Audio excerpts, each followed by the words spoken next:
Little Adam cried whenever he saw an old family photo, but his parents were clueless about why it was happening. Until one day, the boy pointed at a detail in the picture, and his parents had to go to the cops. After a lavish dinner of chicken casserole and zucchini bread, the Lesters moved on to wine and cheese. Linda and Jake had invited Jake's brother Steve and his wife Gina for dinner. The two women sat on the sofa, sipping wine and flipping through the family album. "Adam looks like his grandpa, doesn't he?" "Sweetie, want to join and see?" Linda asked, holding out a photo in front of Adam. Suddenly, the young boy's cheeks turned red, and his eyes teared up. "Adam, what's wrong?" Before Linda could say another word, Adam burst into tears. She tried to calm him down, but nothing worked. "I'll take him to his room." Linda scooped Adam up and rushed upstairs. When she came down, Steve and Jake had left for the garage. Linda headed to the kitchen and began cleaning the dishes. "Oh, Linda, stop crying." Gina joined Linda in the kitchen. "Has there been no progress at all? It's been a year. Adam doesn't talk and barely smiles." Linda sniffled, letting go of the dish she was cleaning. "The doctor said the mental trauma was severe. We've tried several psychologists, and we thought he was returning to normal. He tried opening up to us once or twice. But it's been just that. I'm tired, Gina. I'm tired." Adam was kidnapped a year ago. The alleged kidnappers demanded ransom, and Jake and Linda were on their way to get their son when they received a call from the cops. Adam was found by a truck driver in the western part of town. "And they didn't suspect the truck driver?" Gina asked, snapping Linda out of her thoughts. "They said he had an alibi.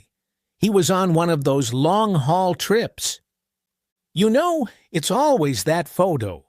Linda rushed back to the sofa and picked up the album.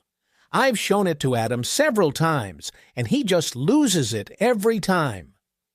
Right then, the men returned from the garage. "It's getting late, Gina. Let's leave," Steve said. "Take care. You can always come to me if something bothers you." Gina grabbed her purse, hugged Linda, and left with Steve. Linda sank onto the couch, her face buried in her palms. She finally told Jake how Adam reacted aggressively toward the old family photo. And Jake was worried. "Should I try talking to him?" he asked. "No, I guess I'll try again." Linda removed the photo from the album. It was a picture of Adam's relatively young grandparents sitting at the table enjoying a meal. When Linda peeked into Adam's bedroom, she noticed the boy was awake. "Adam, can Mommy come in?" she asked, and the boy nodded. Linda sat on his bed and gently stroked his hair. "I've noticed something's bothering you lately, honey. Why don't you tell Mommy and Daddy about it?" Adam hugged his teddy bear tightly and looked very nervous. He didn't utter a word. "I'm sorry, baby, but let's try again," Linda said as she showed Adam the photo he dreaded. The little boy's eyes widened, and he jumped out of bed. He began screaming and crying, and he wouldn't stop. Linda had to call Jake for help, and thankfully, Adam calmed down. "Should we play a game, Adam, because you're not sleepy?" Jake gently asked the boy, tucking him in bed. "How about you use the words and letters in your English book to tell us what scares you?" he asked, passing the book to the boy. To Jake and Linda's surprise, Adam began flipping through the pages and pointed to 3 different words: "I was" and "here." Linda's eyes widened. "Have you been to that place in the painting, Adam, the one on the wall behind your grandparents?" Adam nodded, and Jake and Linda exchanged a glance. The next day, Jake visited the police station. He wanted to meet Detective Raoul, who was in charge of Adam's case a year ago, but the detective wasn't there, and he had to talk to another officer. "So, sir, would this be enough to reopen my son's case?" He told the officer, sliding the photo toward him and narrating how Adam confessed to being at the place in the painting. The cop didn't even raise his head to look at him and was engrossed in his file. "Leave the picture with us, and we'll see what we can do. By the way, if you are done, you can leave. Our detectives are swamped with work." Jake noticed the officer wasn't taking his words seriously. He was pissed off and stormed out of the station, taking the photo with him. As he approached his car, he called Steve and asked if he knew the place in the painting, but Steve was clueless. Defeated, Jake returned home and told Linda everything. That's when an idea struck them. "Should we look for this place together?" They both chorused and laughed, looking at each other. "Yeah, let's try that," Jake agreed. So the next day, they left Adam in the care of a neighbor and drove to the western part of town where Adam was found. The painting that made Adam cry showed a freshly built barn in a pond, and they began looking for water bodies in their vicinity. But even after 8 hours of a long search, Jake and Linda only met disappointment. Maybe Adam confused it with something else. Jake sighed as they arrived at another pond and realized it wasn't the one in the painting either. There was a farm beside it, but no barn. "Let's leave," he said. "No, Jake, wait, follow me." Linda took Jake behind the farm, and they found the barn. It was right there, behind the farm cottage.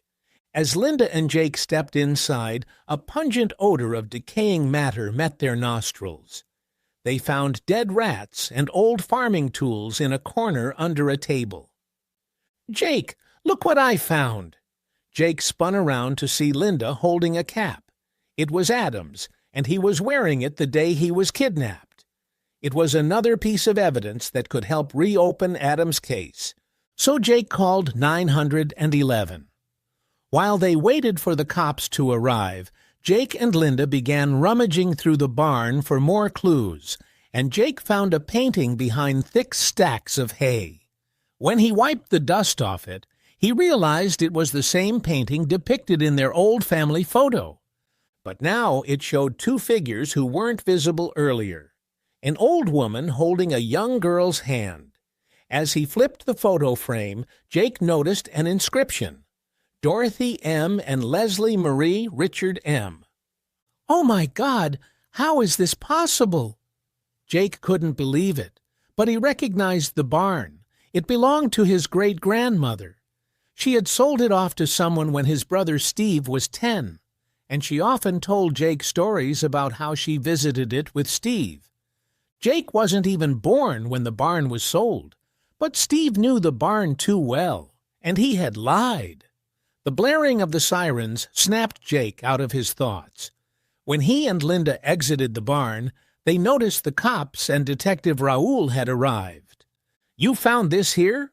Well, I think we'll need to search the entire facility," the detective said, stuffing the cap Jake and Linda had found into an evidence bag. "Did you look at the painting, Detective?" Jake asked. "Yes, I did, Mr. Lester.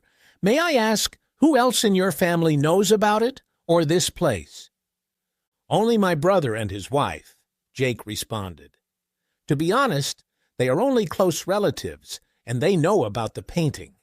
I'm not sure if Gina knows about this place, but Steve does."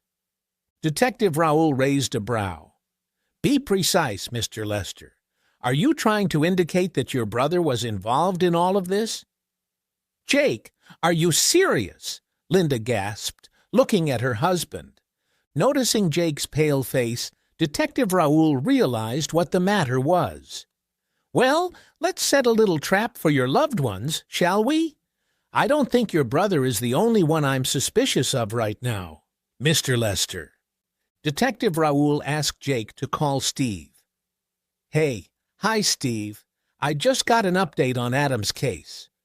The cops identified the location in the painting using satellite photography. They've called Linda and me, and we're heading to the location together tomorrow. Hey, can you and Gina please look after Adam tomorrow?" "Well, that's amazing, Jake." "Yeah, sure. We love Adam." "No problem. Good luck. There's a real chance we'll catch those scoundrels now." And now we patiently watch, Detective Raoul said as Jake ended the call. I've dispersed my team throughout the area, and they're very alert. If your brother, his wife, or both of them had to do something, they would come here to take care of it. Jake and Linda sat in Detective Rouse's car, watching the property from afar. There was no substantial movement for the first 30 minutes, but soon after, a car stopped right outside the barn. Linda's hands went to her mouth in shock when she saw Steve get down and retrieve gasoline cans from the trunk.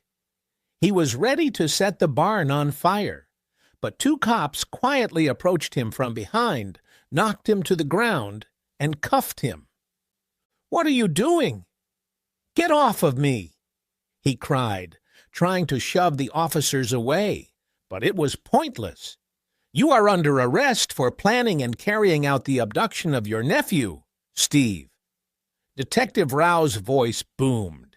Steve's face turned pale when he saw Jake and Linda beside the detective. "Why did you do it, Steve?" Jake asked him desperately. But Steve didn't show 1 ounce of regret.